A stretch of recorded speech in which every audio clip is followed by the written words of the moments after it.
φτιάξουμε το σιρόπι, βάζουμε μια κατσαρολίτσα στη φωτιά, ρίχνουμε το νερό, τη ζάχαρη, το χυμό πορτοκάλι, το ξύλο κανέλας,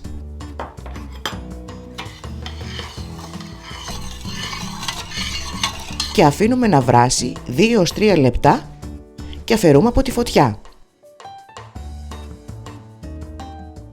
Σε μια μεγαλύτερη κατσαρόλα βάζουμε το καλαμποκέλαιο να ζεσταθεί ελαφρά και προσθέτουμε το σιμιγδάλι,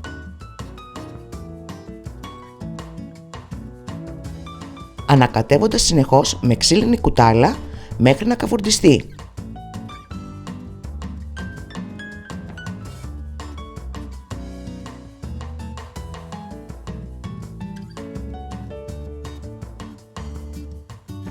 Να πάρει δηλαδή ένα ωραίο καστανό χρώμα.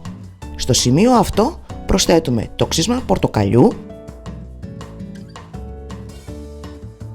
την τριμμένη κανέλα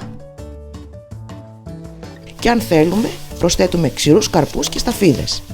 Αφαιρούμε από τη φωτιά και ρίχνουμε με προσοχή το σιρόπι γιατί πιτσιλάει.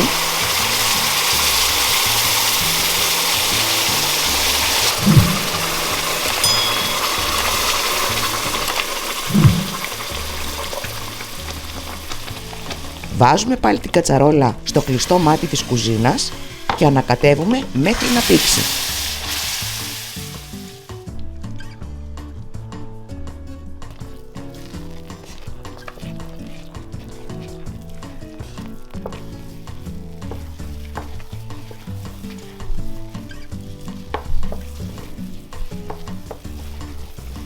Χωρίζουμε την μισή ποσότητα του χαλβά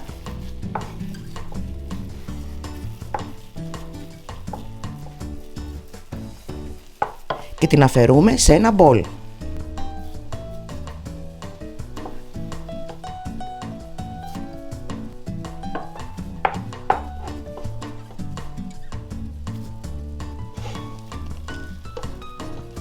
Στην υπόλοιπη, μέσα στην κατσαρόλα προσθέτουμε την κομματιασμένη κουβερτούρα,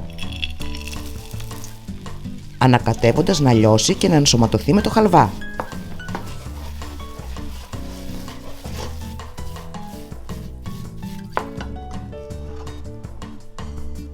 Παίρνουμε μία φόρμα μακρόστενη ή στρογγυλή του κέικ και βάζουμε ένα λάξ κουταλιά-κουταλιά, στρώνοντάς τες και πιέζοντας συγχρόνως.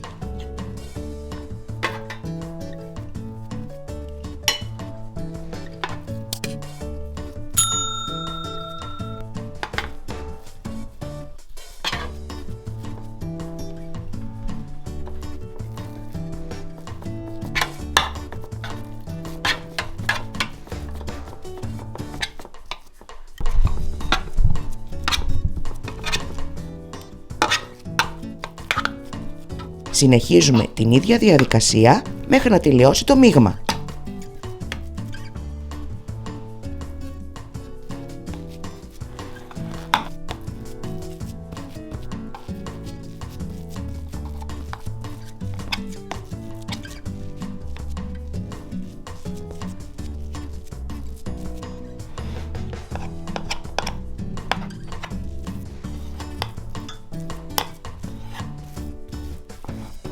Αφήνουμε τον χαλβά να σταθεί για μισή ώρα περίπου και στη συνέχεια τον αναποδογυρίζουμε σε πιατέλα.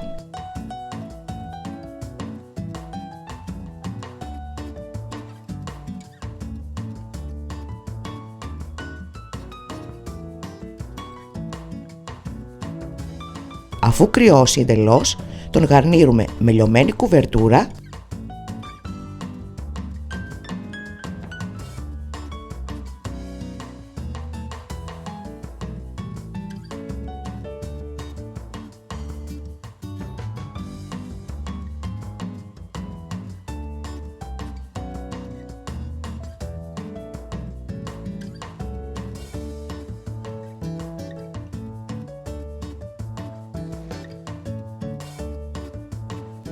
και τον διακοσμούμε ανάλογα το γούστο μας. Τρώγεται πολύ ευχάριστα παγωμένος. Αν θέλεις να δεις άλλη μια ωραία πρόταση χαλβάνι στήσιμο για τη Σαρακοστή, δες εδώ χαλβάσι μυγδαλένιο και χαλβαδοπαστάκια. Καλή επιτυχία και καλή Σαρακοστή με υγεία!